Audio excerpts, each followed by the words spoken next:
William Wordsworth, Lines in Early Spring. So this is our earliest poem.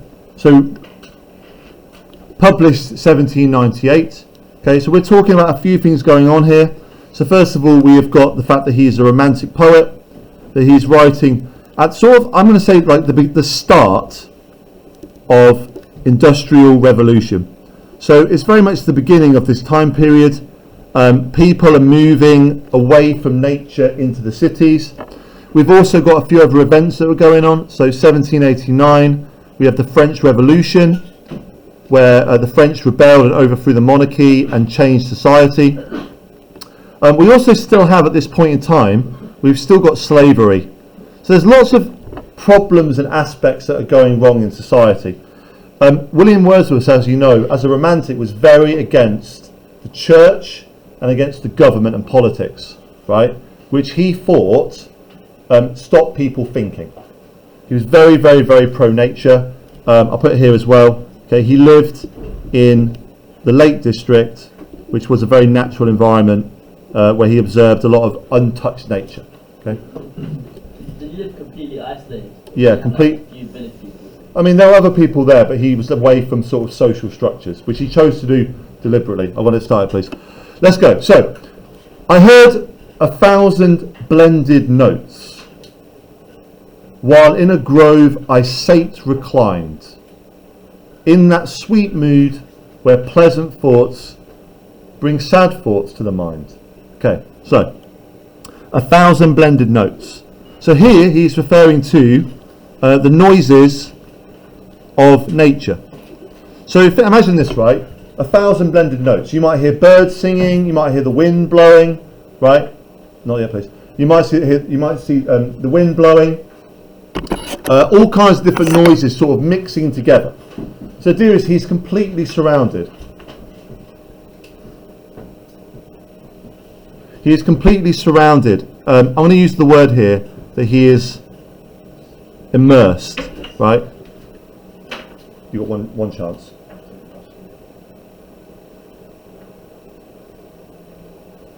He's completely surrounded. He is completely immersed in nature. Okay, it's almost like he become part of it.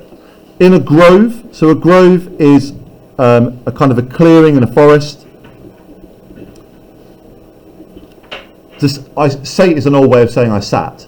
So he's reclined. So he is, at this point, he's very relaxed. So he's kind of lying down in this little clearing of the forest, and he's listening to the noises that are around him. In that sweet mood where pleasant thoughts bring sad thoughts to the mind. So he's having a nice time, right? We've got words like pleasant, we've got words like sweet. He's feeling really good. But because he's feeling so good, it actually triggers in his mind sad thoughts. Now the sad thoughts are for other people. So in the same way that sometimes when you're having a really, really good time, you realise that other people aren't, and that might make you feel a bit more sad. Now, as I mentioned in terms of the structure, the final line here is what we call trimeter. So it is only 6 syllables long. Okay, the first 3 we have here are called tetrameter. I'll show you how this works, right? I heard 1,000 blended notes. Du-dum, du-dum, du-dum, du-dum. So those are iambs, right? It's nice and smooth, a nice and smooth rhythm. While in a grove I sate reclined, in that sweet mood when pleasant thoughts bring sad thoughts to the mind. So the final line is shorter. And the idea is that his state of happiness is very smooth, very content. He feels really good. But the last line brings about a sort of a doubt in the back of his mind. And as you read down this poem, every time you get to the 4th line, the happy mood is switched into a mood of sadness. So the first 3, if you like, are his feelings in nature, and the 3rd one is what other people are going through away from nature. To her fair works did nature link the human soul. Okay, so fair is beautiful. The human soul. So the idea is that human beings and nature are linked together. So there is a connection. There is a connection. And the idea of that William Wordsworth believes that the connection is actually about God. So nature is God because God created the world, and in nature we find spirituality in God, and we are directly linked, right? Before we had civilization, we were all animals, we lived in the natural world. To her fair works did nature link the human soul that ran through me. So he argues that he is connected to all people. I feel this connection. When my fellow man is struggling, I feel it through me because all things are connected. All people are connected. All the world is connected. We are all part of the same planet. And much it grieved my heart to think what man has made of man. Now to grieve is to be sad. So to be sad of what man has made of man. What man has made of man. Now this here is very, very vague. But he's saying that people have ruined their own lives. Now I think there's a few things that this could mean. Okay, I don't know which one it is. First of all, he could be referring to the Industrial Revolution. That people have moved away from nature and they have taken themselves, they've broken that link with God. The second one we might talk about is around maybe like power. So we talk about the church and politics, that people have corrupted people through the church and politics. The third one could be about slavery, potentially. But the idea is that basically man has messed it up, right? He's saddened and depressed. The man has really messed up what was something so perfect. Things used to be so good and now they're not. It could be any of these three things, or it could be something totally different. Okay? Through primrose tufts in that green bower, the periwinkle trailed its wreath. Okay, primrose and periwinkle are both flowers. Okay, we've got green. So these are kind of like images of like beauty. A wreath is again more flowers. Okay? And 'tis my faith that every flower enjoys the air it breathes. Now that to me is very interesting, right? To enjoy the air it breathes. Who is potentially not enjoying the air that they breathe? People, right? So I'm going to put a contrast to people. Okay, because of course in industry they're breathing pollution. So he says at this point these flowers have a better life than these people do, because the flowers breathe the clean air, the people breathe the polluted air in places like London.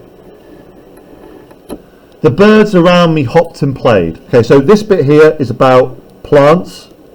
Okay, this one here is about animals. Okay, the birds around me hopped and played. Okay, hopped and played, both very light verbs.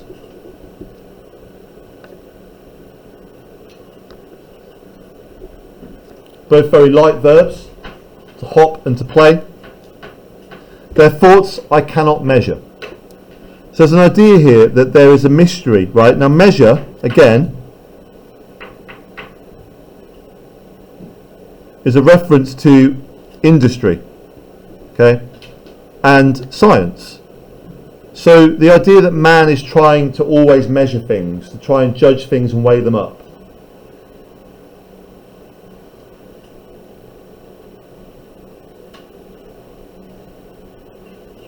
Please make your notes, please. Things they cannot measure. Okay, now we call this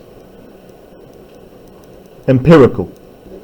So empirical is the idea that you can measure things, right? That things have certain weights, science, we're trying to prove things. He says that I don't know what a bird is thinking, right? A bird has within it mystery, right? There is a beauty in nature of not knowing things, right? That God makes these animals and it's up to God to decide what they do. It's not my job as a human being to try and understand God. It's just to enjoy being around it. The least motion which they made, it seemed a thrill of pleasure. So the birds are happy, right? Birds equal happy because they are free. Now remember, birds very often symbolise freedom. Think about in the London drawing room we read before, the birds can't make a shadow. There's a lack of freedom the birds have. Okay, so we've got plants are happy, whereas men are not. We've got birds are happy, whereas men are not. The budding twigs spread out their fans. So budding means that they are new, they are growing. The budding twigs spread out their fan to catch the breezy air. And I must think, do all I can, that there was pleasure there. So even there is even joy in sticks, right? Everything in nature is just happy and light and free, right? I must think, do all I can. So there's a sense of a little bit of desperation, right? He's desperate to think that there is a better way of living, right? A better life available. That nature offers an escape from the life in the city. If this belief from heaven be sent, okay, so we've got God again. If this belief from heaven be sent, if such be nature's holy plan. Now notice nature has capital N, because again, this is about God. Holy, so holy plan again is about God. So there's an idea here that there is a connection with God. I have not reason to lament what man has made of man. Have I not reason to lament? Now lament means to feel deep sadness. Okay, what man has made of man. So he says this phrase 2 times. So this again here, he repeats this phrase from earlier. But notice there's a question this time. So he says, if this world was not made by God, if God did not design us to live in a sort of, I'm going to put this word here as well. So if you believe in like the Garden of Eden and that God made the world for man, it's supposed to be beautiful, and that man is pure and happy in nature. If I believe that the natural world was made by God for man, then how can I not feel sad about what man has made of man? So what this poem contains is very, very simple. Now, I know some of the language is difficult and a bit complicated, but ultimately, when you understand what he's saying, it's very easy. We'll do a quick review. Okay? So he's sitting in nature and he's enjoying himself, but he's thinking about the way that other people don't get to do this. He says that all of nature is made by God and has a natural connection to people, and it's sad that not everyone gets to have this. They've lost this through the change in society. He then describes in 3 different stanzas where that nature is more happy than people. The flowers enjoy clean air, whereas the people do not. The birds hop and play and are free, whereas the people are not. Even the twigs that spread out their leaves and look for the breeze are happy, whereas the people are not. Then he says, if this is what the world was made by for God, if God is real and he made this world for us, then how can I feel anything but sadness for the people who don't get to enjoy it? So this of course is other people.